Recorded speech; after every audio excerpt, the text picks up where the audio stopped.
we've got the new moon in Virgo coming up on the 23rd of August, followed by another new moon in Virgo on the 21st of September. So there's two new moons in Virgo this year, and in between they've got a full moon in Pisces. Now, these last two are actually eclipses because we've got the eclipse season, the last eclipse season of 2025 coming up.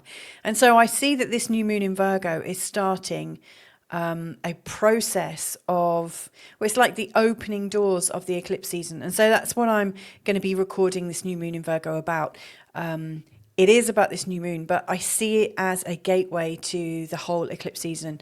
And so I want to talk to you about what it all means and how it pieces together. Now, if you're new to this channel, by the way, hi, my name's Louisa Tanner Munson. And yeah, on this channel, I like to get really deep into all the patterns as I see them. I really love astrology because I think it really represents how we can change, adapt, and make sense of our life. I think it's a really powerful tool, and hopefully you'll get that sense from me too. Now, in this video, what I'm going to be doing is looking at all the different aspects of this particular new moon, the Sabian symbols for it, also some named asteroids, and right at the end, and I don't always do this, but because this is a big new moon, I'm also going to look at the role of the new moon across all the different ascendant signs. Now, it's not going to be a really in-depth forecast, but it will give you a really good heads up as to how you might be called to use this energy over the next, over the next 28 days and throughout the whole eclipse season. So let's get started. In fact, just before we do that, I just want to say thank you to everybody, past and present, who are part of my membership or who are supporting this channel, because without you, my life would be very different. So thank you very much. Anyway, let's bring on. So this is where I'm really at. You know, I've broken it down into two questions. So you can see we're going from the new moon in Virgo period right the way through to the Virgo solar eclipse, which is a new moon. It's the closing out one. But these two questions are really showing up. Now, the first one is, what am I truly committed to finishing, even if doubts and distractions arise? And then the next question, the final one, is how can I hold steady while allowing inspiration and grace to flow through me? I mean, they're two really big questions. And that's what I'm really hoping to answer throughout this. You see, the new moon in Virgo is 0 degrees Virgo. And I really see that it's about a purification. It's like a call to cleanse. It's really encouraging us. And obviously, that's a really big Virgo theme, but it's encouraging us in whatever aspect of life that it's highlighting. And so you might ask yourself, which house is this in my birth chart? But wherever it's falling in your birth chart, it's looking for greater levels of honesty, integrity, a real kind of simplicity, but it's also quite focused and committed. You know, it's really wanting you to get very cleansed and clear. So I think it's not only about purification, but it's also about clarity. And no doubt, as we're in this waning moon phase, you're already feeling into that. I know I am. And then, you know, we'll have the full moon 2 weeks later, and it's absolutely distracting. Yes, it's an eclipse. It's a full moon eclipse. It's a total lunar eclipse, so it's super strong. And it's going to be flooding us with psychic energy, you know, intuition,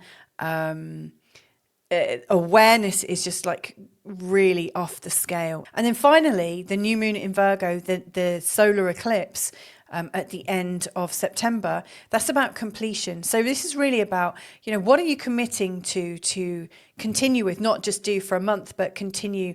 To me, this is a long-term effect. This is, to me, this month ahead is about us changing the way we're looking at our life in terms of really cleaning up our act in a big way. So they're the three big moons I see occurring during this time. Now, as ever, I've got a picture of this particular new moon. It's the first one. And I just wanted to point out a few things, but also say what it means. So, like I said, it's the first of two new moons. You can see it there at 0 degrees of the sun in Virgo. You know that the next one will be right at the end of Virgo. It's also got a really interesting pattern arising on that day, and that is that this new moon is making what's known as a finger of fate or a finger of God, also known as a yod. Now, if you watch my channel a lot, you'll see that in the last 2-week forecast for each sign of the zodiac, I really spoke about how this yod was going to be activated and how this new moon was activating it. So this is a very, very strong new moon that has this feeling of fate. And I guess what this means is where your Virgo is where you're about to clean, clear, and polish up your act. I say that quite markedly because you'll also see the Sabian symbol coming up has a lot to do with cleaning and clearing. Now, it's also, this new moon is in a square to Uranus. Now, if you're born with your moon and Uranus in some kind of connection, it definitely brings up this feeling of intuition for sure. I've got mine in a trine, and yeah, I feel really tuned in, turned on to these things, really kind of tapped in. It's very, very helpful. In a square, however, it can be very, very distracting because you're getting all these little intuitive hits, but you don't actually know where it's coming from. You don't know if it's true. There's all these little, I see it almost like a shaving rash. It's like really, really irritating. It's like irritated skin. It's almost like where you are really feeling into something, and yet everything you feel is kind of ruffling you up the wrong way. So it's like intuition that is lightning fast, and it just doesn't fit quite well. It feels really off. It's also very, very unpredictable. So I notice with people with Moon, Uranus, conjunction, square, and opposition in particular complain about this feeling of irritability, but also this unpredictable energy in terms of your emotions. So this new moon is absolutely asking us to be very inventive and to be kind of unpredictable. You know, maybe the thing we're about to cleanse in ourselves is something nobody saw coming, you know, because maybe we're so committed to our acts, you know, that we've forgotten what is sacred, and all of a sudden we're zeroing in on what is sacred, and it's surprising to people. So yeah. The last energies of the Mars, Pluto, and Uranus trine are also captured at the time of this new moon. And to me, all of these, what it means is this is moving fast, it's unpredictable, it's irritable. You know, Uranus, Mars, and Pluto, very, very possibly angry and irritated energies. You know, they are moving fast. They don't want anything to get in their way. They dislike resistance, and it's like get out of my way, I'm coming through. So yeah, there is a very definite feeling with this new moon. Whatever you're about to change, that you commit to change, you've really got a good chance of making it happen. I also think we're going to be making significant shifts with our life journey. And I say that for a couple of reasons. First of all, there's the finger of fate, and that absolutely talks about you know, our karmic journey and how well we're doing on it, especially if 0 Virgo is in a particularly strong place of your charts. But moreover, Jupiter is in a trine with the North Node. You can see it here. It's just 2 degrees out of the exact trine. But that trine is also connecting with Vesta and Juno and Lilith. Now, Vesta is absolutely about our core truth.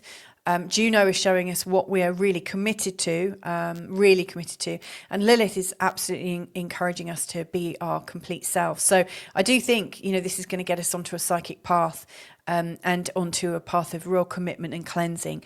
Now, the reason why I think this is setting free a hidden part of ourselves.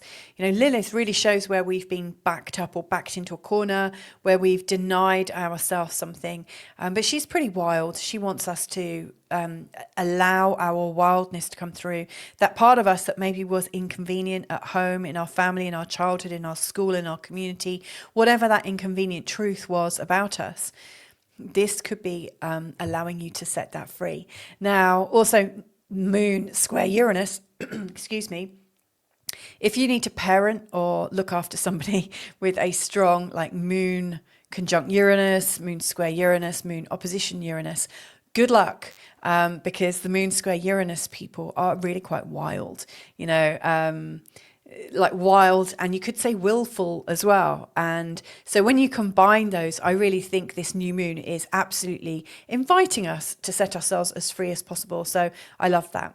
Anyway, let's have a look at the Sabian symbols. Now, I use these every time I look at moon moon changes. I also look at them when planets are about to change signs, in particular the slow moving planets, the outer planets. Now, I really love this website, so if you do have time, I really recommend you have a look at it. It's Linda Hill's website, SabianSymbols.com, not to be mistaken with the symbol, like if you're a drummer, the symbol company. They spell it differently, but yes, you don't want to get that mixed up. But you literally put in the degree you're looking for, which in this case is 0 Virgo, and it always, the website itself rounds it up to the next number, and each degree of the zodiac has its own meaning. And so Virgo 1, which is equivalent to 0 degrees of Virgo, is as follows. In a portrait, the best of a person's trait and character are idealized. So you get like the overall theme. It's about polishing things up. It's an idealized version of you. And so this symbol shows projecting a desired image of yourself and others, paintings, drawings, caricatures, profiles, portraits. All these are important hallmarks of people. However, the real thing is character. You may need to be a good judge of character and not just read a book by its cover. Look deeply into people. However, at times you may need to remind yourself of the true features of people and situations. Is the true picture of a person the man's features presented and recognized? Do you look for the best but avoid undesirable factors? Is this working, or do you sometimes miss the truth? Idealized people and situations. Hairstyles are so funny because one of the things I'm committing to is to allow my hair to be wild and to honor it. I was born with really bright hair when I was born and very wavy and wispy. And so one of my new goals is rather to hide it away under headphones or tie it back all the time, is to be my wild hair. So you can expect more of this. And this is my wild side coming out. Taking people at face value, caricatures of people, photography, face reading, identikit drawings, profiles, visual sense or cues. So yeah, there's a lot here about how you look. Polishing yourself up, but it's also looking at who you're becoming and what is the true character of you. So to me, this also is bringing up thoughts about things like social media and how real our on-life world really is against our actual real reality. So I think there's going to be a lot of things coming up about that, wherever that Virgo is sitting in your chart. Now, the closing out new moon in Virgo, that PSE is a partial solar eclipse. That's the second eclipse. It's at 29 degrees Virgo, which in SabianSymbols terms equals Virgo 30. And it says, having an urgent task to complete, a man doesn't look to any distractions. Now, if you remember at the start, I said the third of these moons is about completion. And in fact, if I just go back, you'll see it says, finish what you started. Because the energy here, and Virgo is a very, very practical sign. It really does want to get things done, and it's very organized. But it's saying having an urgent task to complete, a man doesn't look to any distractions. This implies the need for single-mindedness and application. Distractions can lead one astray and waste valuable time, with the end result of not completing what one sets out to do. Indeed, you can find yourself not even starting what you need to be starting. Although with this symbol around, you can be the type of person who won't let anything get in the way of completing objectives.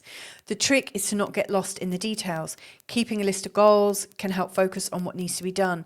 Pushing through with the work, avoiding temptation, regardless of what's going on around you, will bring the rewards of completion. Stay true to yourself and on the path, one pointed application, the need for focus, seeing through to the finish, maintaining direction, doing what needs to be done, housework. So again, this is it's a very strong Virgoan theme. In fact, both of them are.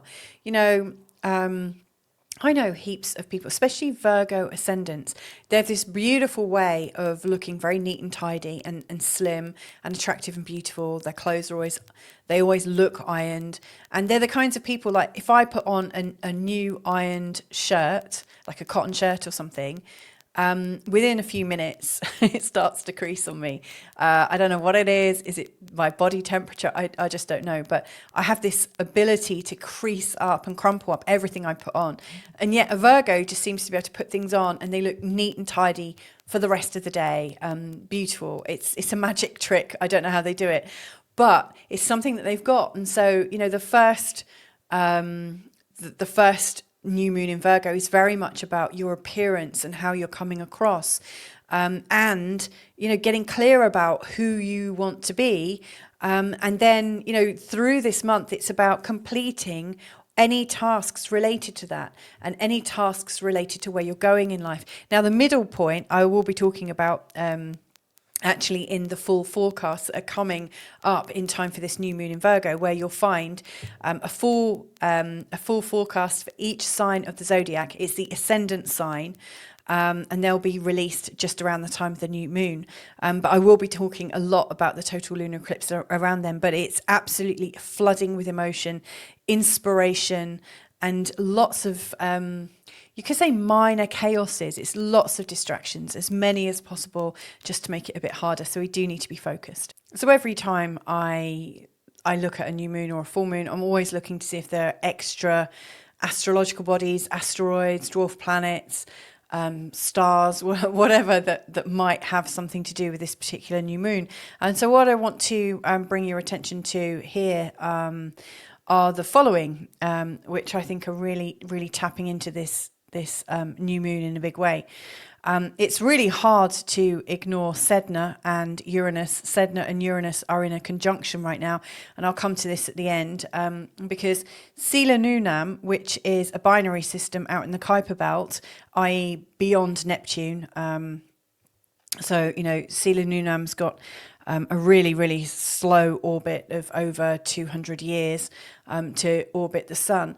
But this is a binary system of Sela and Nunam, who are the sky god, that's the he, and Nunam, who is the goddess of earth. And, you know, they are part of the Inuit creation myth. And so you've got the god of the sky and the god of the earth, which matches many other systems. And obviously, you know, we've got Uranus as god of the sky, you know, and Gaia, goddess of the earth.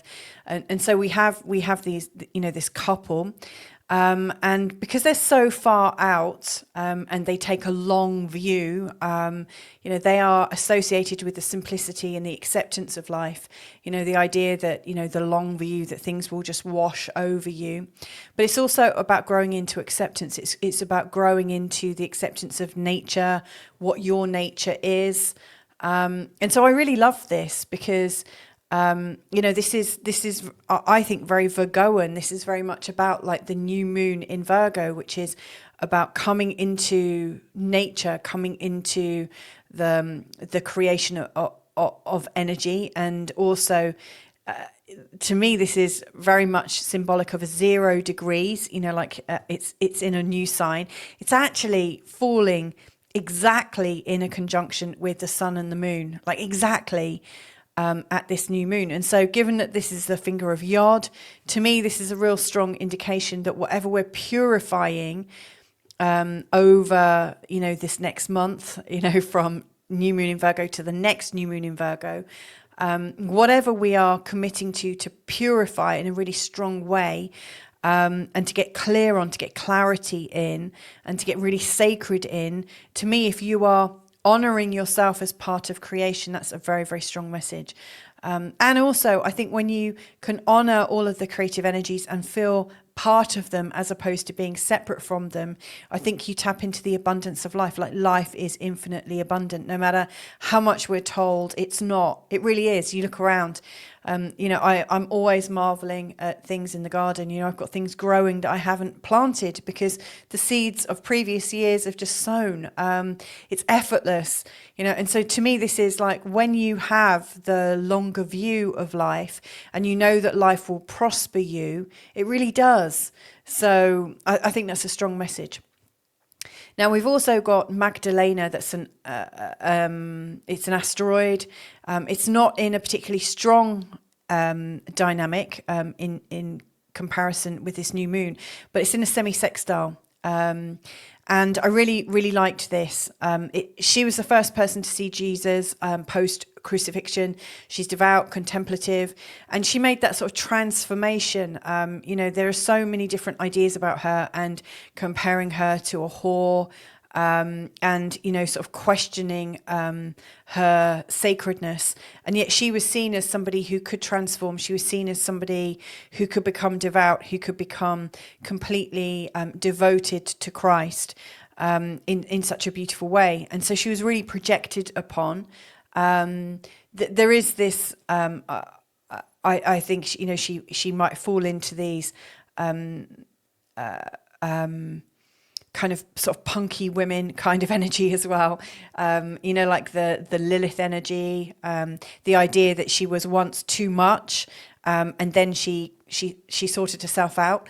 It's interesting, isn't it? You know, that we have these different ideas on femininity and different versions of being a woman. If, for instance, like if this really speaks to you, if you've got a really strong connection to the church, if you feel like you've smartened up your act in a big way, then she might be really worth focusing on as well. But she's also in a conjunction with Venus, which I think is quite nice. To me, this is that we can transform ourselves through our love and our devotion. So I really like that. That's why I've included it. But this big one, Sedna. Now, Sedna is a dwarf planet, and she really is lost in space. I mean, she is 11,400 years it takes for her to go around the sun. You know, she is completely lost in space, completely cut off, completely alienated. And she's, funnily enough, we've got a couple of Inuit energies, you know, so Sela and Nunam are both Inuit god and goddesses. Sedna is a sea goddess from the Inuit mythology. So she was abandoned quite cruelly by her father because she just wouldn't do what she was told, because it wasn't in her heart. And so she was rowed out to sea, and he threw her overboard. And she was like clinging on to the boat. It's really gruesome. And he cuts off all her fingers. And so she just falls because she can't grip on. So she is cut away. She's cut adrift, cut off. I mean, it's the biggest kind of betrayal you can have, really. It's a complete abandonment. The loneliness, the dread as she's sinking to the bottom of the ocean in the middle of nowhere. Very much like dwarf planet Sedna out in space, completely cut off, like cast adrift. I mean, you know, it just seems so far away. And so this is where we may have a really, really deep-seated trauma where you have to really dive down. And so this could really talk about our very first trauma, our first betrayal by a parent. Because most of our real deep stuff is so far down there that it has to do with a parent. Even though most parents, I am one, we absolutely, you know, try our best to the best of our abilities. But of course, we're also carrying the trauma from our own childhoods. And so this really talks to that character, that hurt, that really desperate hurt. And of course, Uranus here. Uranus had his testicles cut off by his son Saturn. So there's definitely this feeling of cut off body parts, and this feeling of being separated. And of course, this is also in a square to the sun and the moon, again, kind of cutting off. It's a frustrated energy, you know, so I really think here, this new moon, for instance, if there's something you want to stop doing, if there's a habit of yours that's just not serving you, really not working for you, this could be a very good time to kind of cut off from that old version of you. But to me, it looks like we could have a rapid recollection of a hurt, like a betrayal that comes up around this time of the new moon. And, you know, the big deep cleanse that we're going through is to let go of it, because I do believe that whatever we have got going on, everyone can feel it. You know, we might not be wearing it like a uniform, but it's somewhere in our field, our field of energy. Like in the same way that when somebody is crystal clear and clean, and I don't think I've ever met anyone that's crystal clean and complete, but, you know, the happier somebody is, the more free somebody is from their trauma, the easier it is to be in their company, right? It's a pleasure to be around them. You know, they help us to open up ourselves. And so I really think this new moon could absolutely open us up in a beautiful way, not in a kind of cutting off the fingers way, but in a beautiful unraveling way, a beautiful one. Yeah. So I think this is a really deep acting new moon. And so if we go back to the ideas of polishing ourselves up and allowing ourselves to be free, We might also be at the same time needing to look at that first thought, that first feeling of abandonment, which may well be when we shut ourselves down. But to me, this is absolutely a purification ceremony of sorts, this new moon. It's there to help us move forwards. And like I said, this is a long acting new moon. It's not here just for, it's here it is and then it's gone. I mean, obviously everything does keep moving, but I think its energy is going to have an impact on us and really open us into the eclipse season. So I hope that was helpful. A couple of little resources that might be helpful. So for instance, when I was looking up Sila Nunam, I looked at markandrewholmes.com because I've been to his site a few times before because he's got some really great descriptions of I guess space objects that I don't have any, like he obviously looks at things that are a little bit different. Also dwarfplanetastrology.com, Alan Clay's site. I've got one of his books and it's brilliant. So if you want to know about dwarf planets, that's worth checking out as well. Right. So what I'm going to do now is I'm going to bring up the charts for each sign of the zodiac. This is an ascendant chart. Now, just before I get going, I just want to, like with all of my ascendant charts, I'm practicing them in a Western tropical whole sign, using a Western tropical whole sign model. Now, if you look at Placidus, it's really important that you know that, like, for instance, I have a Scorpio ascendant, but with a Placidus charting, I also have Sagittarius in my first house. So it's worth listening to both Scorpio and Sagittarius. Or if you're an Aries ascendant, you might also it might also be helpful to look at Taurus. What I'm going to just do with each of these signs is talk about really where this energy is that you're clearing and working on over the next month. They're really, really brief forecasts, but hopefully they'll be useful. So anyway, let's get going. So Aries ascendant, this is for you. Looking at the new moons, I say new moons in plural because there's one here on the 23rd of August and then a final one here on the 21st of September. These, this one and this is the full moon on the 7th. These are eclipses. These are very, very strong acting, and you'll see that these are occurring between your 6th and 12th houses. To me, between the 23rd of August to the 21st of September, you're being really asked to look at your health and really asked to look at the stories that you're playing with in a really big way. In particular with, the two new moons in Virgo, this is really offering you a fresh start in terms of your physical health, but also the health of your life and how things fit together. Is there a nice flow with how you're doing this? I mean, I would say that the new moons here in the sign of Virgo are going to be very, very helpful for you to manage your life in a much more, fit for purpose way. You're not going to be like leaving things to chance. You'll be on it. The administrative skills of Virgo are very, very helpful. Now, one of the dangers of this here is that we get very involved in our very sort of real life, with these two new moons. It's going to really solidify the stories of the life that we're on right now, the path we're on, and how we're managing it. And so you may well find that as this comes up, this new moon and the following second new moon, that you end up very, very focused about what your life looks like, what you do at this particular time, and you're really building a strong story about yourself.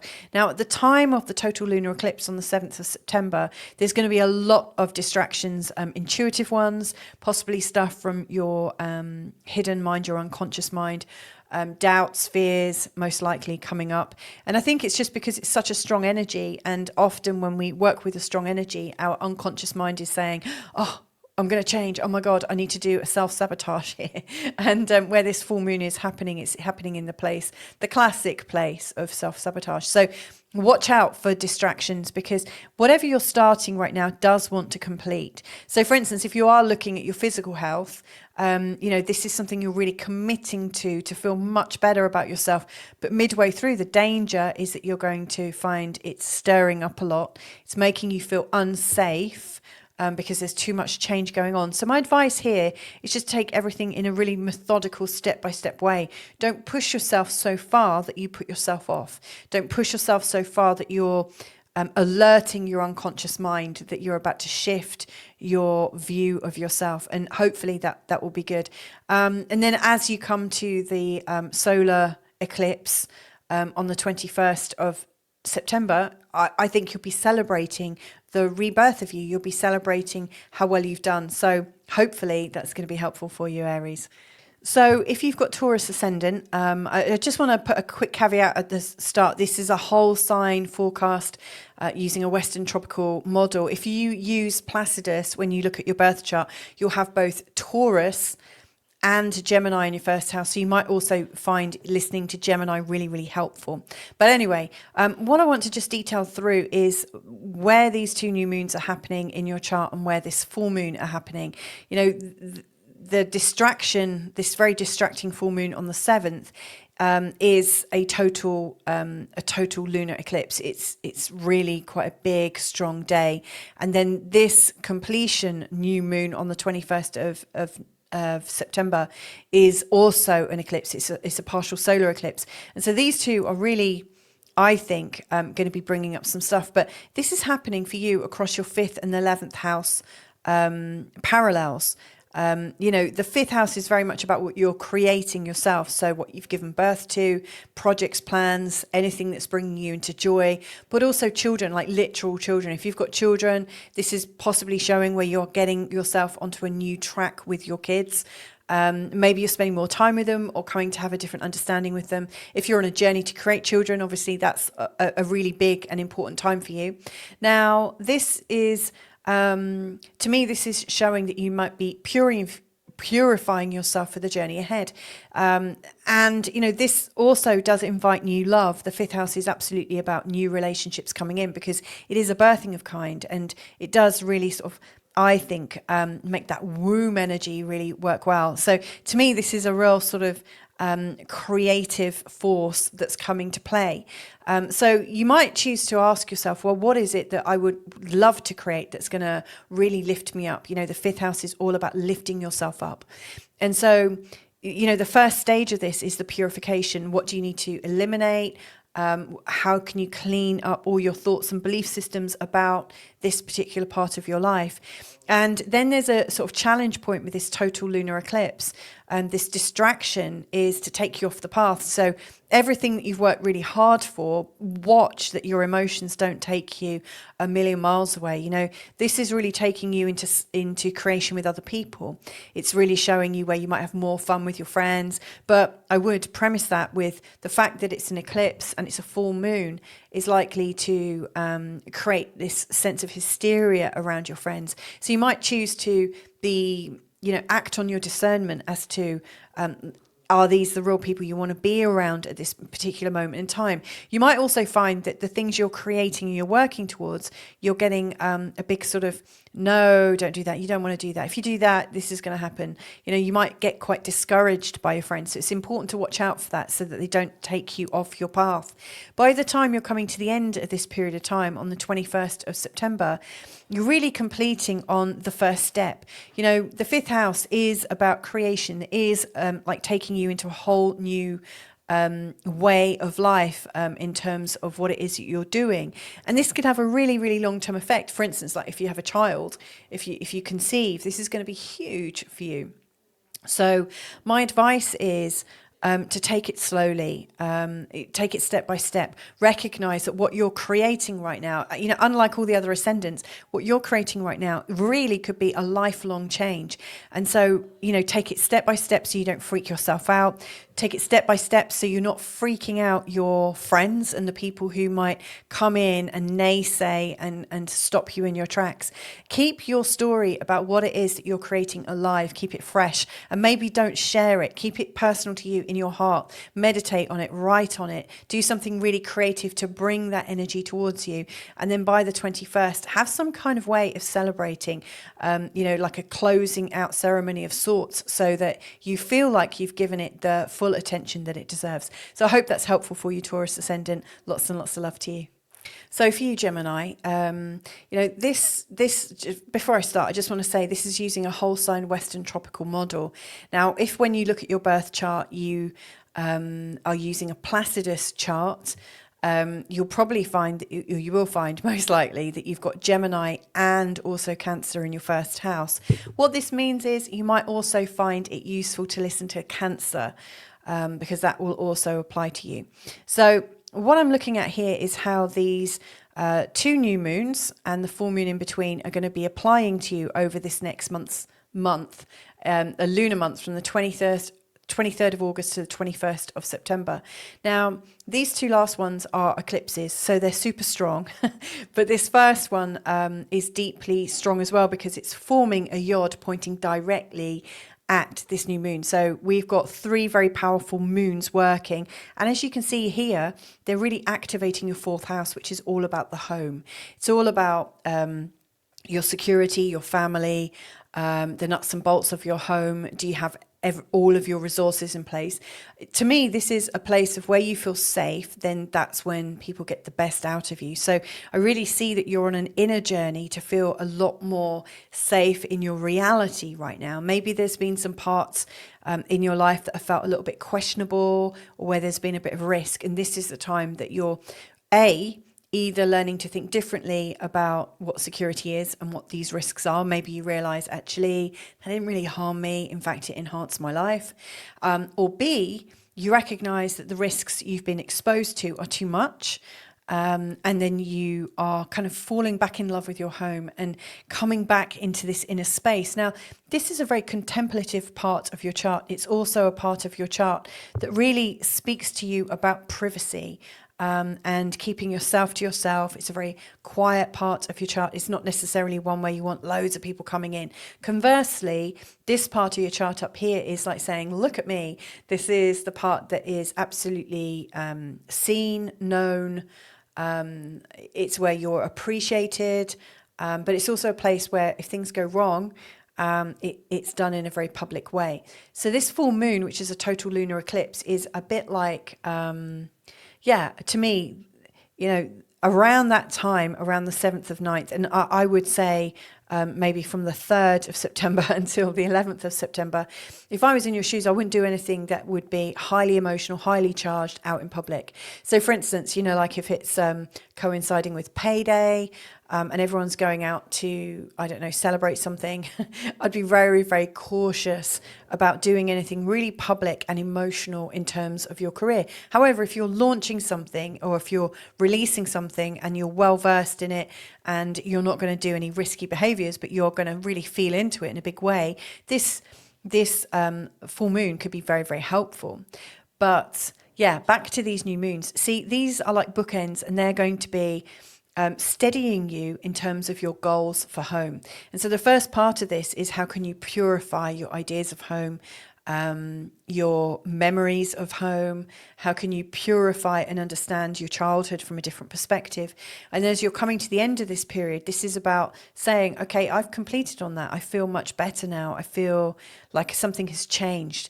To me, this is taking you through a process of change and transformation. It's not something to be experienced and then cast away. This is a really helpful moment in time for you to have a completely different understanding. Now, what you might find is during this 4-week process at the 2-week mark is that you're pulled out of your home and you're pulled into the glitz and glamour of your career or the drama of your career. You're pulled outside and it feels like your business is out on display. So that's something to watch out for, because that really could take you out of all the great work that you're creating. So I guess what I want you to know is if you can be aware of this as a particular problem, as a particular distraction, but really keep your heart fixed on your overall goal, which is to revolutionize how you feel safe. then I think things will be really good. Now, this is just a quick dive in. If you want to know much more, then check out my forecasts for the next 2 weeks ahead. There'll be one released around the time of the new moon, taking you from new moon to full moon. And then 2 weeks later, there'll be a full moon to the following new moon. So keep tuned and watching out for that. But anyway, lots and lots of love to you, Gemini, and I'll catch up with you real soon. Bye for now. Okay, so for Cancer Ascendant, what I'm doing is looking at these next 3 big moons. So we've got 2 new moons, one on the 23rd of August and one on the 21st of September. And then in between that, we've got a full moon in Pisces on the 7th of Sept. Now, these last 2 are actually the eclipses. This is the total lunar eclipse, and this is the partial solar eclipse. And these are very potent times, very creative times. These are, I always think, they're turning points in our life. They are showing where things are shifting. Now, for you, all these shifts are occurring between this kind of polarity between what is known and what your narrative is and where you feel you belong versus what is foreign, what is unknown, what is expanding you into a new belief system. And right now, I think you're wanting to feel a lot safer, feel into that belonging, to understand the benefits of actually having a safe and secure way of being, i.e., like, is there a narrative where you belong? Are there particular stories, maybe cultural stories that you know about? To me, this is almost like connecting with your peer group, your siblings, your cousins. To me, this is like getting to the roots of things and feeling quite relaxed, because there's that connection. This is a reconnection in many ways, and it helps us to feel very connected to our local communities too. So this could be the start of a really, really busy time. Now, as you're going through this, the first thing coming up is this feeling of purification. This is really asking you to sort of purify and cleanse and clean all the old business that you've got lurking around in this place of belonging. Like, where did you make mistakes? Are there any times that you might need to apologize for? Anything that's holding you back from greater intimacy with the people that you belong to, the people that you would love to develop greater intimacy with, clear it up. This purification time is really there for you to clear it up and clear a beautiful space so you can go even deeper with them. Now, during this 2-week period, around about the 7th of September, things get a little bit frantic. It feels like there's a lot of information coming to you from outside of what you know. Maybe it's sort of pushing you. I don't know, maybe you're feeling that things are a little bit too small-minded where you are, and you're thinking, no, there must be more than this. I can't commit to this. I need my freedom. I need my individuality. To me, this is a moment where we are seeking something outside of ourselves because it seems glamorous and expanded, but to me, it also is bringing with it a whole heap of problems. And so you could be feeling quite emotional and really wanting to get out. Maybe it just feels a little bit too much here.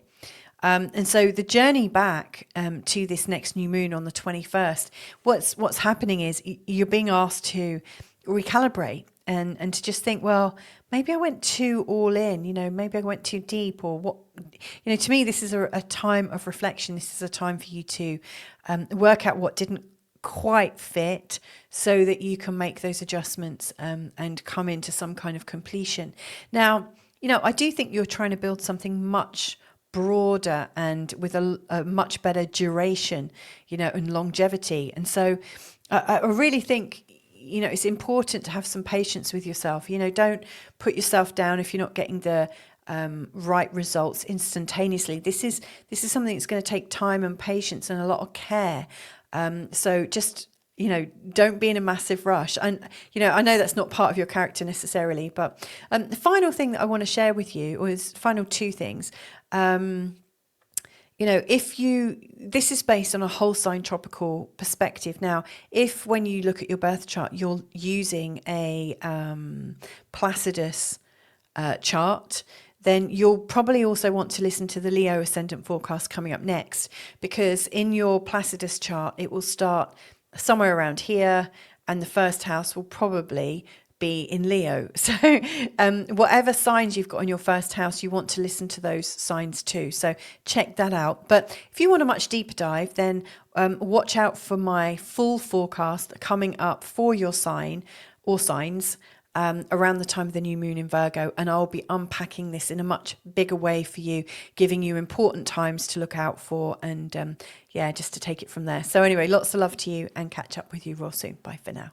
Hey there, Leo. So if you're, just before I get going, I want to say that this is created with a whole sign Western tropical model, which puts one sign in one house. Now, when you look at your birth chart, if you use a Placidus chart, that would give you 2 different signs, possibly 3 different signs in your first house. So most likely you've got both Leo and Virgo in your first house. So you might also want to listen to the Virgo forecast as well, just to give you that broad view. Anyway, what I'm going to do is just give you a quick run through of how these 2 new moons in the sign of Virgo and this full moon in the sign of Pisces are likely to affect you over this next month, because this is an opening into the eclipse season of September, because on the 7th we've got a total lunar eclipse. That's a full moon, and then we've also got a partial solar eclipse on the 21st. That's a new moon. So these are really, really big. And what's really going on for you, I think, is that there's this energy lighting up your second house to do with money and worth, self-value, self-esteem, all the resources that come into you, all the flow that you're wanting to develop into life. That's all coming forwards for you. So this is a big thing, not to be missed. This is important. And then over here where the full moon is happening in the 8th house, this is a place of projections and also a place of partners' money, how they value you, how you value them, all that kind of muddy stuff in between. But it also shows how you are functioning with your partner's money and what's going on there. And this might be a point where you get a little bit distracted, a little bit embarrassed, a little bit ashamed. It can bring up a lot of very, very strong emotions. So what I really see that's going on for you right now is that you're redeveloping your long-term goals about finance. If you have already identified that it's somehow tied into your feelings of self-value, self-worth, then to me, this is a time to get reading, listen to podcasts, get into coaching or counseling, do whatever it takes for you to feel bolder, more in flow, more abundant, and to eliminate all those different behaviors that have you denying your natural abundance. We are abundant beings, and there are lots of things that we have that offer great value in this world. And if you can't see them, or you can see them, but you almost feel rude to use them, like, oh, it's wrong to earn money somehow. Any of those sort of old belief systems are going to be sort of cast out. That's the overall purpose. And so the first part of this is like getting clear and clean about what's holding you back. I do think you're going to be looking through all your belief systems and recognizing where you are self-sabotaging your money opportunities. And then, halfway through this 2-week period, or this whole month, in 2 weeks from this new moon, on the 7th of September, there's this big full moon, it's an eclipse. It's in the 8th house, which can be very, very emotional. And it's a time when we often feel very, very shamed, very embarrassed. We often also feel like we can't get through to the next part of our life. Like there's this hurdle we can't jump over. And it can create quite a bit of anxiety in us. So I would advise you to really consider where you're going to spend that day, that time. And make sure you're around appreciative people. You might find old family patterns come up around that time, and that you're really pulled in lots of different directions because of it.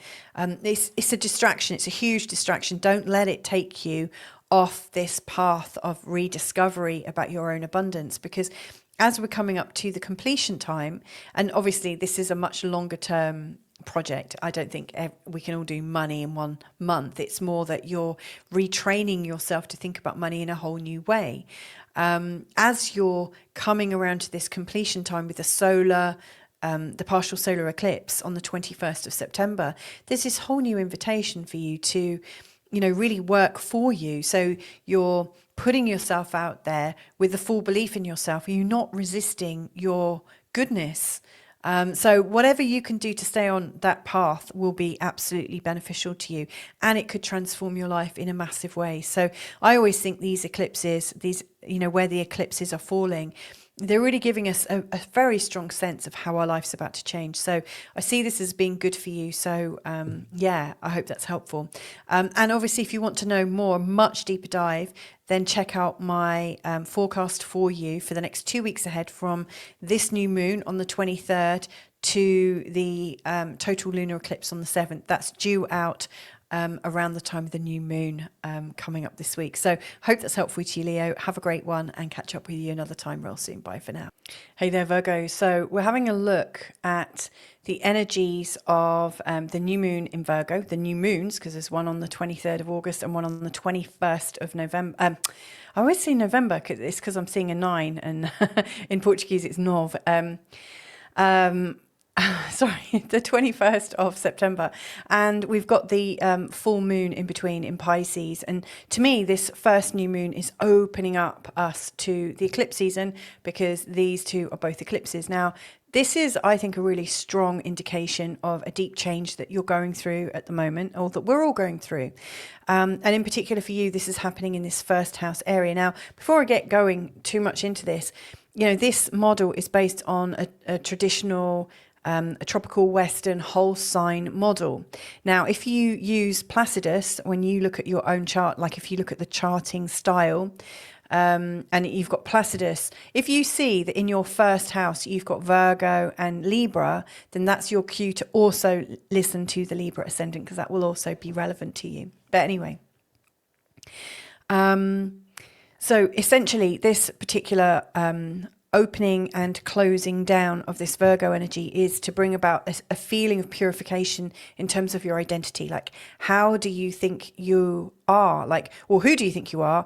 And how would you like to be? This is really setting off a major new feeling of purification, sacredness, like really reflecting who you are in a very sacred, true and honest and integral way. There's a lot here about integrity and absolutely everything being fit for purpose. If at any point recently you've not really felt that you've reflected who you really are, then this is a very strong energy coming in to kind of really blow away the cobwebs of how you have been, and to re-establish your energy field, like your field of energy, I guess, in terms of how you are in your body, how you are in the way you look, what are you portraying, what do you want to be seen and noticed about you. So this first one, the purification is really strong, and you may well find that during this new moon coming up on the 23rd that you are going into this energy of, I'm going to change, I'm going to get fit, I'm going to have a haircut, I'm going to do this, and this. There's a lot more of emphasis on your perceived personality and also your perceived appearance. So I do think you're going to be smartening things up. But then around the time of the full moon, by the time the moon's got around here, this is a total lunar eclipse. It's going to be very, very distracting.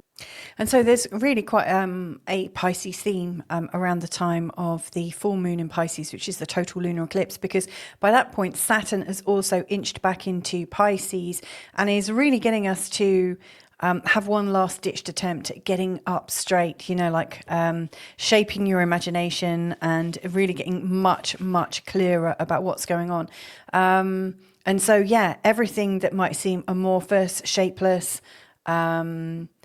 eternal, absolutely so enormous that you can't quite conceptualize it, everything that seems out of reach, Saturn is going to try and package it for one last final time.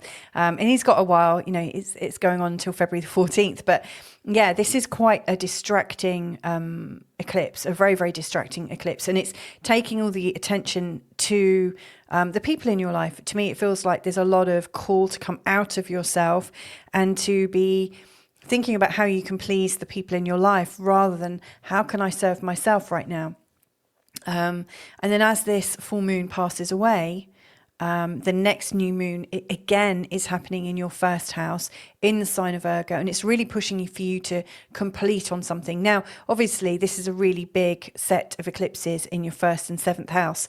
This really isn't just, here's an eclipse, it's not going to change me. Across the first and seventh houses, it's huge. And so what you might find is whatever new starts you've created for yourself in terms of standing up in the world and seeing yourself in a new light and having a different appearance and seeming different, like really embodying the sacredness and purposefulness of why you're here. I think as you're doing that, that's a commitment for life. It's not just a commitment for the next few weeks. This is something much bigger than that. And so whatever you're completing on, maybe set yourself a small goal or a small series of goals, so that you can achieve one after the other and not get this sense of, if I don't do it by this completion date, it's all for nothing. Go easy on yourself. You'll really feel the energy of this. So yeah, this is huge. For me, as I look at this, Virgo, you are going through a huge change of bringing the emphasis back to you, how you can please yourself, sort of regain that sense of your own authority, your own journey. And maybe have a different perspective as to how much other people get to have a say in your life. So I'm going to leave that there.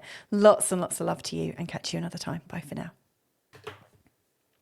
Hey there, Libra. So what I'm looking at here is a quick snapshot of what's opening up with this particular new moon. And that's the first one on the 23rd of August.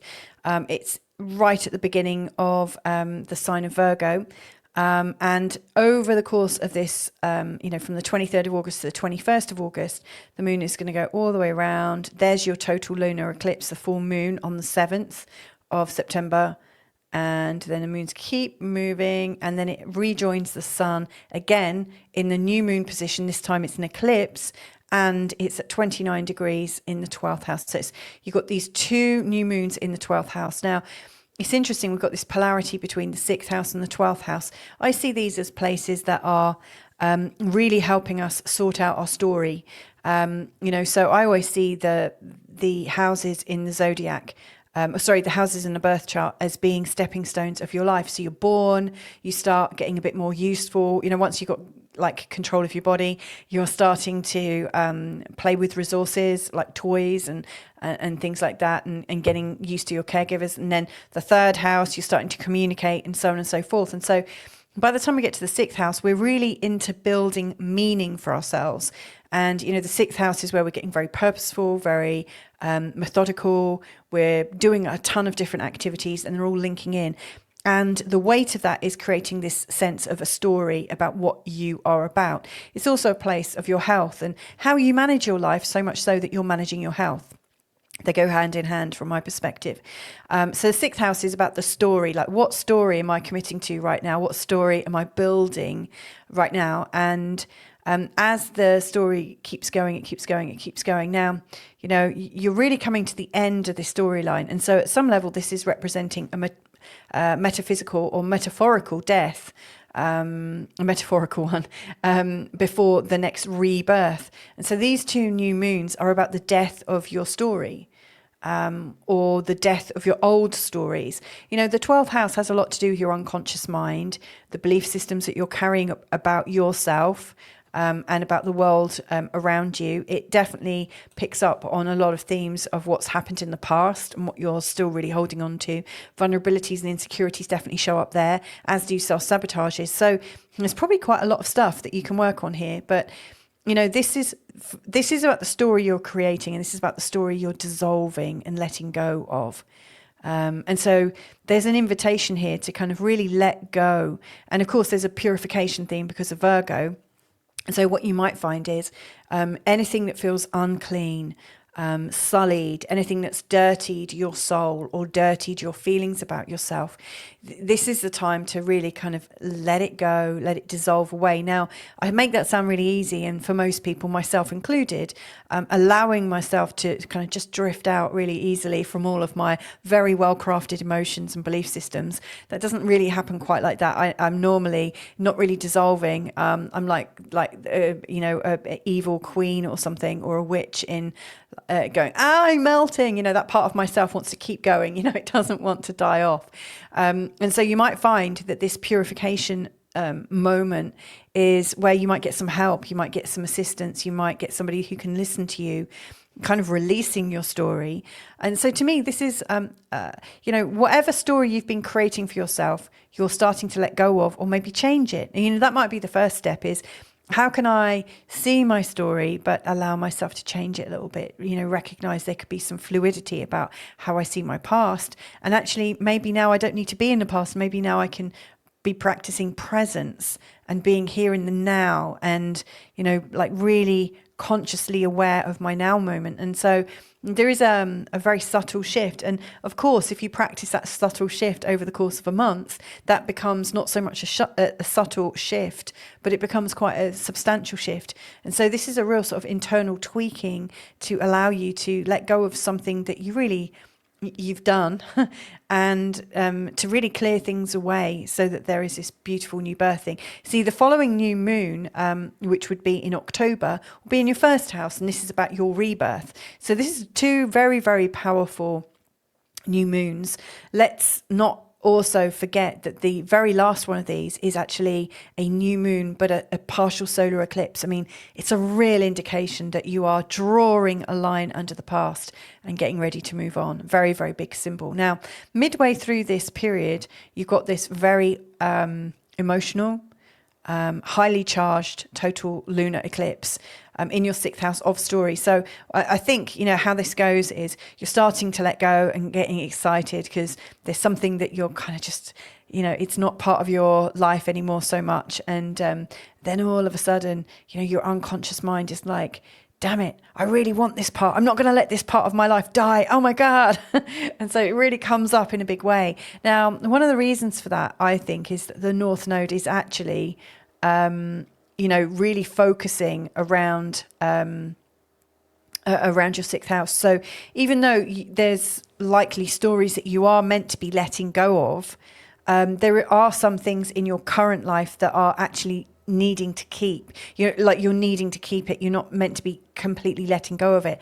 And so I do think there will be a big challenge kind of drawing you passionately into your current frame. So I do think this is more about discernment. So you're not letting go of everything, but you're really reviewing the things to see what works and what doesn't. And I think the more you do that thoughtfully, the less you're going to get really worn out around the time of the eclipse. And then as it's coming back in, you know, rest assured, you've really got everything sorted in your head. You know what's for you, and you definitely know what's not for you. So I'm going to leave that there. Obviously, if you want to know more, check out my fortnightly forecast. There'll be another one released around the time of this purification new moon, probably on the Saturday, and that will take you through the next 2 weeks. And then 2 weeks later, at the time of the total lunar eclipse, there'll be another one taking you to this one. So do check in with those, but hopefully this has been helpful. Lots and lots of love to you. Bye for now. Okay, Scorpio. So I'm having a look at the impact of these two new moons in the sign of Virgo. So this is quite a strong energy. Because you've got one right at 0 degrees and the other at 29 degrees. And this one's a solar eclipse. And so it is, I think, a new moon that's going to be really moving you forwards in a big way.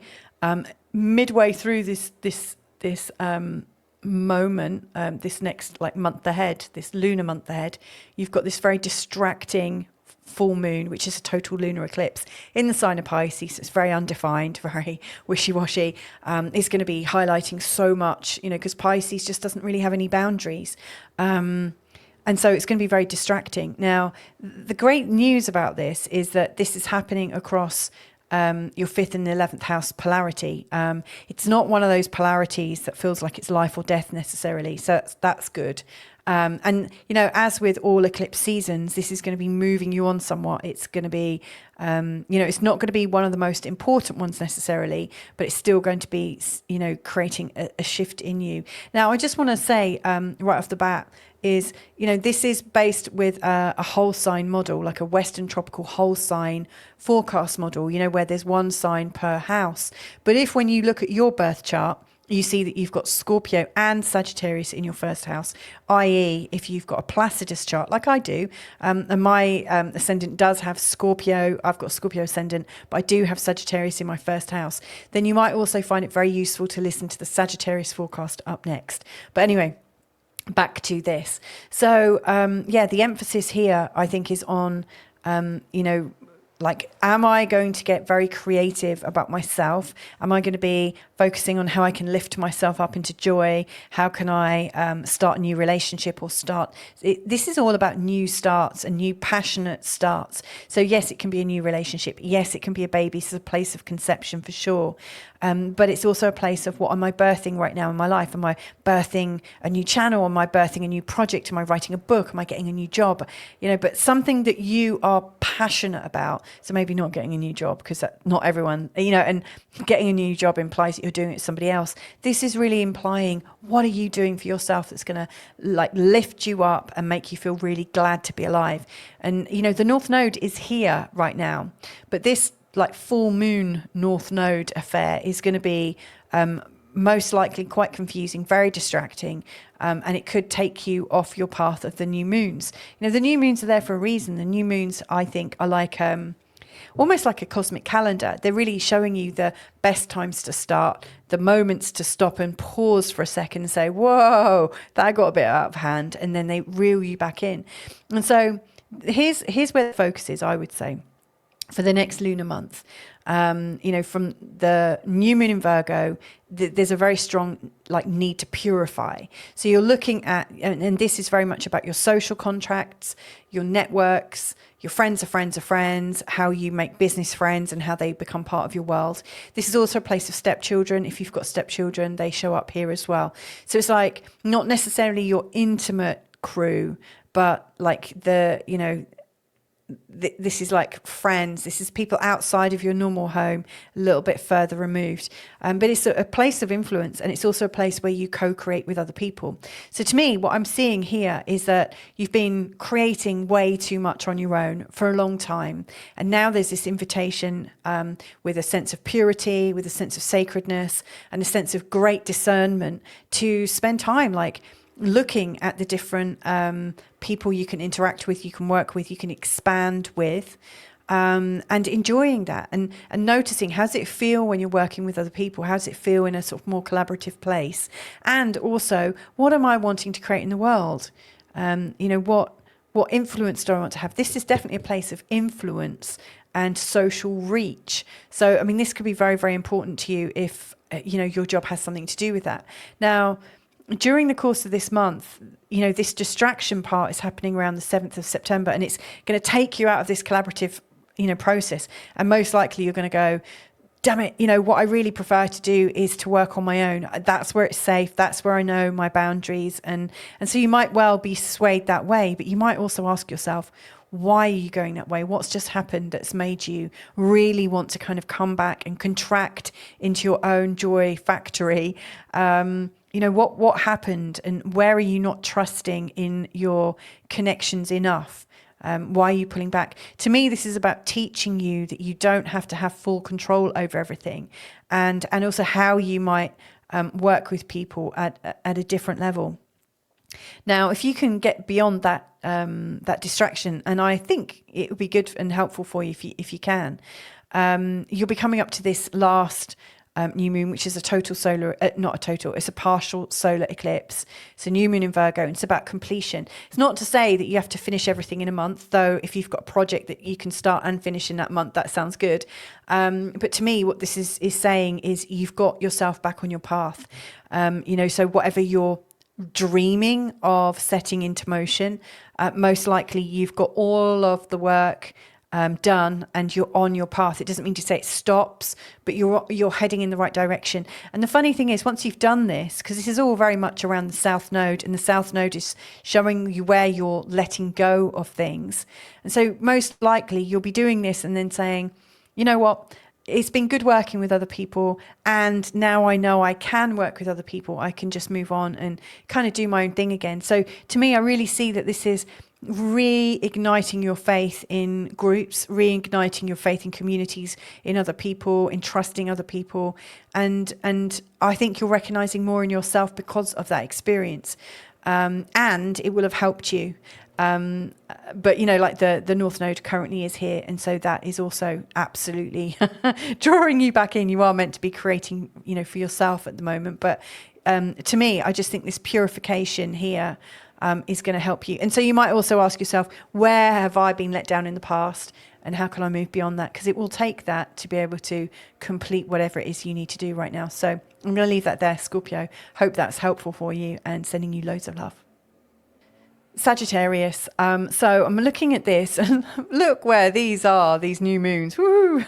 Right at the top of your chart in the 10th house. Now, before I get going, I just want to say that I'm using a whole sign tropical Western model here, you know, with one sign per one house. If you look at your birth chart, the way you draw it up, and you see that in your first house you've got Sagittarius and some Capricorn in it, then to me, that's an indication you're probably looking at something like Placidus, or there are some others. But if you've got two signs in your first house, then you probably also want to listen to Capricorn as well, because that will also be applicable. So bear that in mind. But anyway, what I want to do here is just talk about the energy of purification, distraction, completion. You know, we are on this journey of going to purify something, get very sacred about something, calling something back into, maybe there's a sense of acceptance, and on our path we're going to get distracted with something very emotional, and then we're going to if we can keep our heads, we will come back and complete on that thing that we set ourselves to do. Now this is interesting because this is happening over the 10th and the 4th houses. Now these are very important houses to be working with. The 4th is about your home and family. And so the North Node is here at the moment. And so to me, this is an ongoing source of getting it right. You know, and will be like the North Node is going to be here until I think July 2026. And so I do think there's going to be more shifts, you know, to do with the home and family. But right now with the new moons, these new moons are lighting up your 10th house. And, you know, it's unusual to have two new moons, one after the other, in the 10th house. And the 10th house is about your career, how you stand in the world, how you're recognized, how people are grateful for you, how you receive. Like, are you receiving lots of accolades? Are you receiving lots of more money? What's your status? Has your status improved, hopefully? It's also a place where you're very, very public. And so it is important with such a public facing energy not to get distracted around this time, around the 7th, because if there's so much energy seeing you in the public domain, you really don't want that very, very private full moon, total lunar eclipse to somehow be seen outside. But anyway, this is, I think, a journey of you lifting yourself up. This is a journey of ambition, a journey of status, and something good is about to come. Now, it's not going to just happen. You are likely to need to do some things. You can't just, I mean, yeah, maybe if you're somebody who believes in the quantum world, and I do, but I have very much a foot in this world and also the quantum world. I know some people would have said the quantum world is real, but for all intents and purposes, what this is indicating is you're about to completely look at your career from a new perspective and realize there's a whole new opportunity for yourself. And that might mean that you need to pivot somewhat. You know, maybe what you've been doing so far has got you as far as you've got, but you now recognize there's a very important pivot. Sorry if you can hear a leaf blower or some kind of hedge trimmer in the background. Let me see if I can close my door. One sec.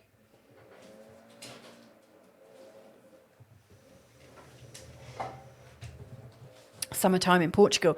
Yeah, this purification energy. I think there's this desire for you to purify an aspect of your career. You know, like, how do you feel about your career, and is it on point for who you are becoming in your career? So there's a pivot point. There's something you need to clean off, anything that's not you anymore.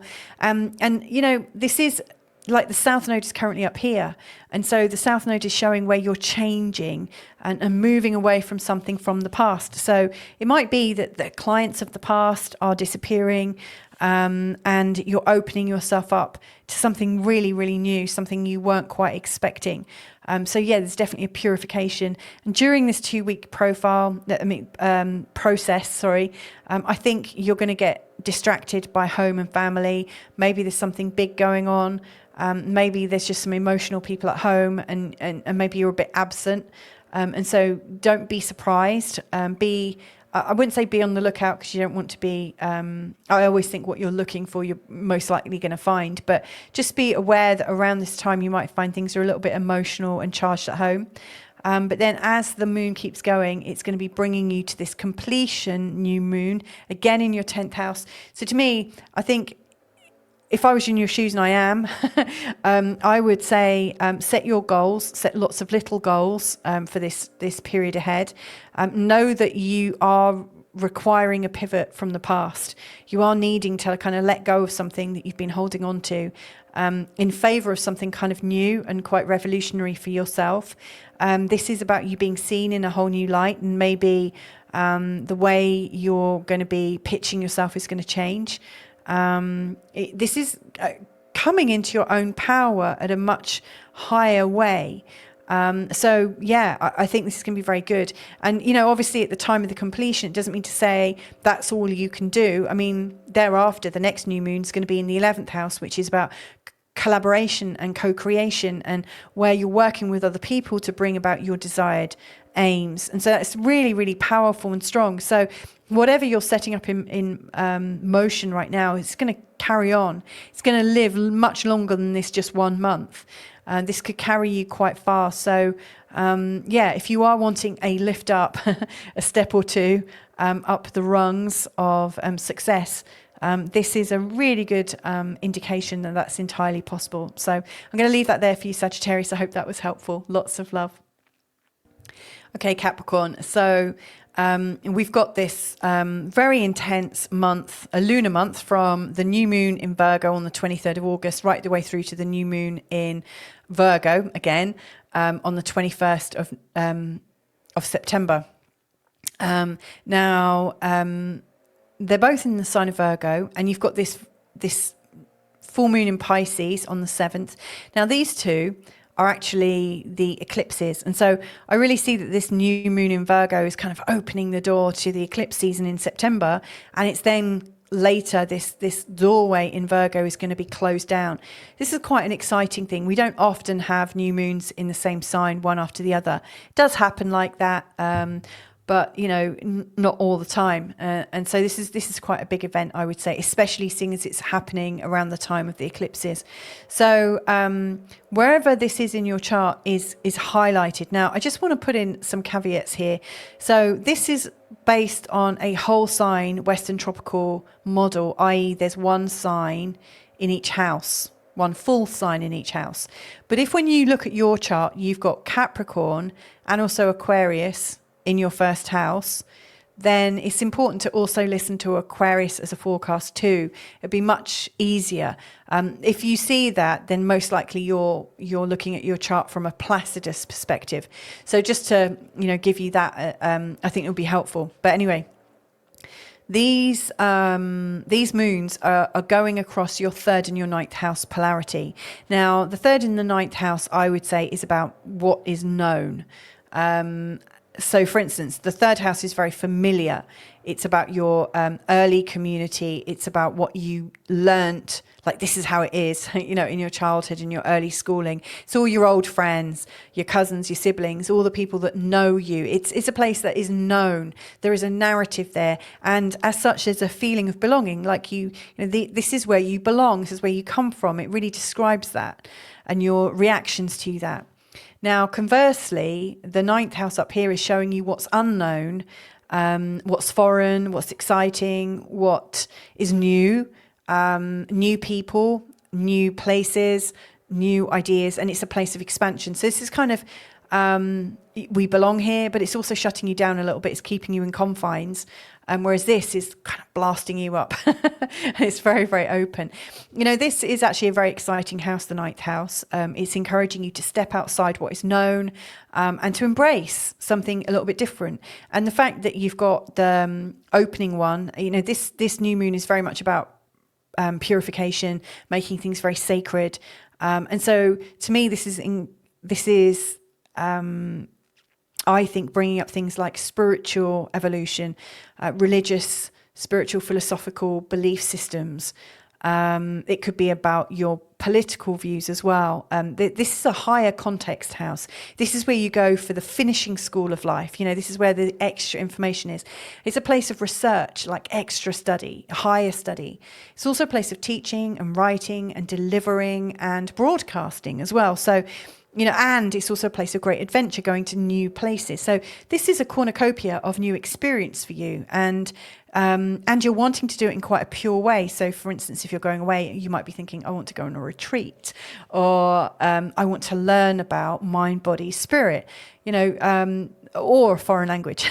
So it's like what is not known is what you're diving into right now, and doing it in quite a pure way. Now, as you're coming up to the total lunar eclipse on the 7th of September, you might find that the people around you are like rallying around saying, come back, it's not safe. And they're kind of pulling you back into their way of thinking and knowing. And maybe you feel a little bit alien. Maybe you feel a bit of an orphan out here, and you're actually like having a pang for good old home, or that feeling of this is where I belong. Like, you know, when you get back, you know, like where when I go back to a place that I've lived in, for instance, I often have these pangs of, it just like this pangs of remembrance and remembering a younger version of myself belonging here. It feels like this is your turf, this is your patch. And so I do think there's a very strong emotional reaction. This very distracting, is kind of taking you off your path. But if you are on a path of evolution right now, towards moving towards something quite big, then yeah, I do think it's important to keep going. You know, don't give up. In fact, me and my hubby, we moved 8 years ago, pretty much to the date, like in around the time of this completion, we moved to a different country with an eclipse in my ninth house. And yeah, it really moved us. I'm still here 8 years later. So yeah, these can really, really move you to a completely different destination if that's what you're looking for. But whilst nothing ever really completes, I do think that this month ahead is really cracking you open to a whole new reality. And so I think that's worth bearing in mind. And the following one will be in the 10th house. It will be showing you how your career, how your status has emerged and evolved because of the changes and because of your breadth of vision. So this is a really important time for you, Capricorn. It's broadening you, I think, and it's making you greater than you've ever been. So I'm going to leave that there. Lots of love to you. And yeah, if you do want a deeper dive, every 2 weeks at my next one will be on the 23rd. I'll be doing a 2-week forecast from new moon to full moon. And then, you know, on the 7th, I'll be doing a full moon to new moon. So every 2 weeks, just look out for that. And that will give you a much deeper dive into that whole subject. But anyway, lots of love, and catch you another time. Bye for now. Aquarius. So what's going on for you? This is an interesting one because we've got the 2 new moons, like bookends, and you've got this full moon in the middle. Now, these two are actual eclipses. So we've got the total lunar eclipse here and the partial solar eclipse, but they're going across the 2nd and the 8th houses. Now, the 2nd and 8th houses are all about value. This is about what value am I bringing? Am I appreciated or not? Am I ready to receive? Do I open goodness coming my way, or do I fight it off? You know, like, do I have a I don't deserve it script? And sorry to say it, you know, in the way I did, as in mockingly. I know that I often go, oh, I don't deserve it. You know, I make a big drama of things, as I'm sure you might as well. We all do, don't we? And, you know, the North Node has been going through this part of your chart now since January, and it will have absolutely brought up so much about your deservability energy. And so I do think right now you're going to be getting lots of prompts about how you can receive help from other people. And here's why. Actually, before I get there, I just want to say that if you're when you look at a chart, when you look at your birth chart, if you've got a whole sign, you'll recognize that you have one sign per one house. And that's the model I use when I do these forecasts. But when you look at your birth chart, you've got Aquarius and Pisces in your first house, that's an indication that you're maybe looking at Placidus or a different charting type. If you see another sign in your first house, also listen to that one. People right in the north, they might, like by north, I'm talking Scandinavia, they might find that they've got 3 signs in their first house, because things change according to the location of your birth. But yes, you might also benefit listening to Pisces as well. But anyway, this deservability is big because this new moon in your 8th house, this is a place where deservability meets resistance and also possibly some support. The 8th house traditionally is known as a place of death and taxes, or birth, life, death, sex and taxes. It's a really kind of dark place at times, it's seen as quite mysterious and quite secretive. And it's a place, I think of it as a rites of passage place, when we get so far and we've got to push ourselves over the top, and we have to keep pushing ourselves a little bit harder and a bit further because we're meeting up against our resistance, our own inner resistance, and also the resistance that we see around the people that we love, and also the people that we were just born into their families that we maybe love and also don't find very easy to get on with. So this is how do I love myself? How do I value myself? This is how do other people value me, and how do I value them? And whereas this is I earn my money, this is we've got money and we might share it with you. So this is a place of shared money. So this new start, for instance, I think is getting you to work out where you have resistances that are holding you back from openly sharing and working within the money within your family system. And that can include inheritances, retirement funds, shared assets that people have. It might mean that your partner pays more currently, but maybe in a year's time you'll be paying more. Who knows? There are loads of different ways to make a household work.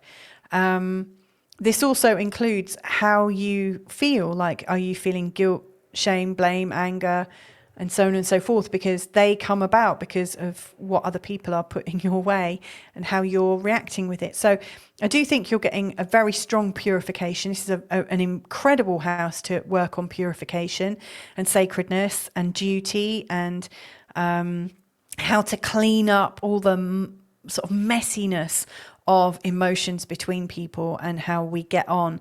This is a place where I think we all bring our baggage to. And so to me, this could be a month where you're really sorting out some ancestral rubbish between people and getting to the good stuff. Now, halfway through this, because obviously the moon is always coming around, it's going to come to here, and you're going to be confronted with your own earning potential, your own self-love, your own self-worth. So this total lunar eclipse is likely to knock you sideways a little bit, especially if you don't trust and believe in yourself. So I can't emphasize enough being around the right people around this time, and if you can't find the right people, kind of go off on your own a little bit, because self-worth is definitely not something to explore at the time of a total lunar eclipse. If you're around unsupportive people, it's really hard.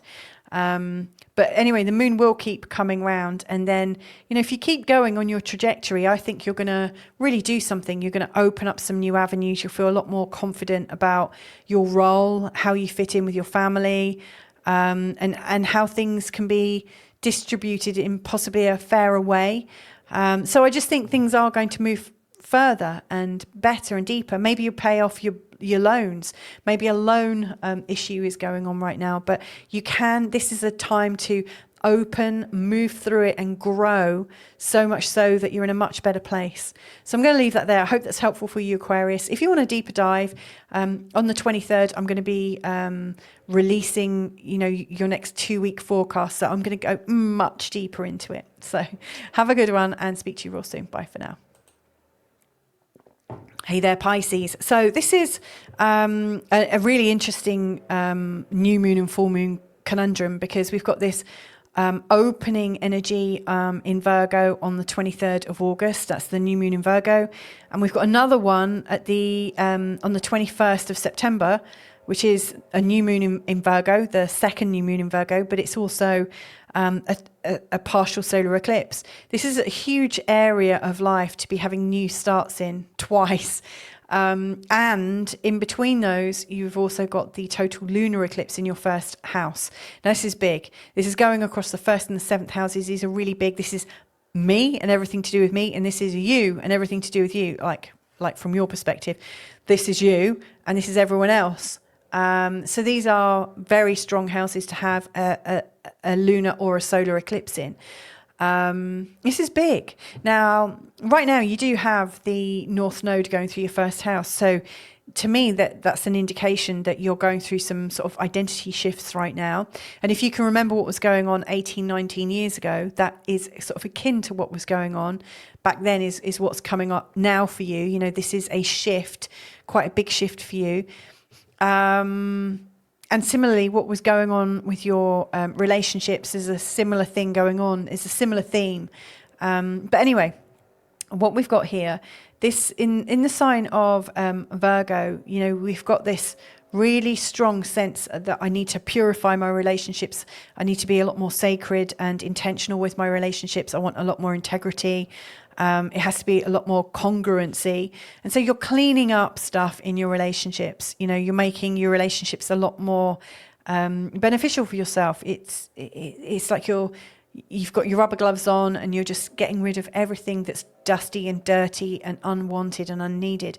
So to me, this is a great way to start a new relationship. And if you are single and wanting a new relationship, by the way, this is actually really awesome.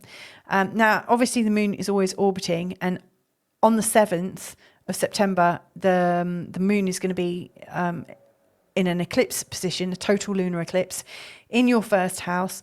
And to me, it's almost saying, okay, I've put so much energy into my relationships, but what about me? What about me? And so this is such a strong what about me, but it's quite an emotional what about me.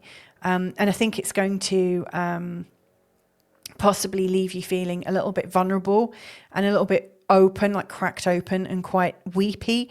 The moon in Pisces can be very, very weepy, the full moon and an eclipse one.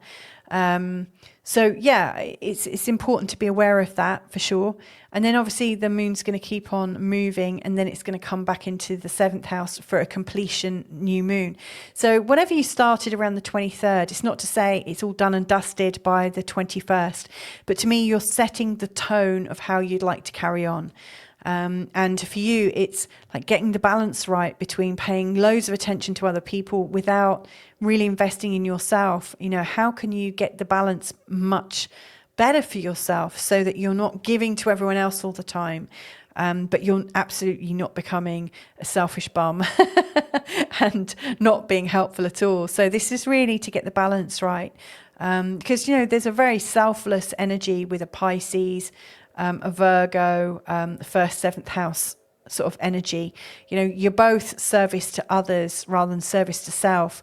But yeah, this is about getting the balance right. Now, just a quick aside at the end, this is using a Western tropical whole sign model. If when you look at your birth chart, you've got Pisces and Aries in your first house here, then you might also benefit from listening into Aries as well. So I'm going to leave that there. Lots and lots of love to you, and catch you another time. Bye for now. So there you have it. There are my thoughts, my thoughts for what this is opening up into. And obviously you can tell that it's a pretty big time, a lot of different energy going on. So I hope you've enjoyed my deep dive. I hope it's been helpful. And obviously, you know, if I can be of assistance, then just drop me a line. If you go into my description field on my channel page or into the description notes in this video, just below the video, you'll see links where you can book a consultation with me if you'd like me to sort of pay this kind of attention to your individual chart. That can be very, very beneficial, especially at these eclipse times. Obviously in September, we've also got the equinox as well. So the equinox straight after. So yeah, it's a very, very intense time indeed. So I'm there to support you. I've also got a membership, which you might already be aware of. It's growing week on week. I've got one just strictly for forecasts. So I do extra love and money forecasts and also a daily Monday to Friday forecast just for my members. So that's there in my forecast membership. But if you want more than that, like hangouts, where each fortnight, I meet with whoever wants to join us from the membership and we talk about different things astrologically. So there's been so many subjects we've touched on recently. Right now, we've also got moon ceremonies, shamanic moon ceremonies with Whitney Mullings. Her and I co-host every other Tuesday, which is great fun. So if you're into something a lot more interactive, where there's a sort of community feel and we're learning from each other, then please do join us there. So all the details are in the notes. But anyway, wishing you a really splendid time of it. Don't forget, I've got my 2-week forecast coming out on the 23rd of August for the new moon in Virgo. And yeah, looking forward to catching you another time. Lots of love. Bye for now.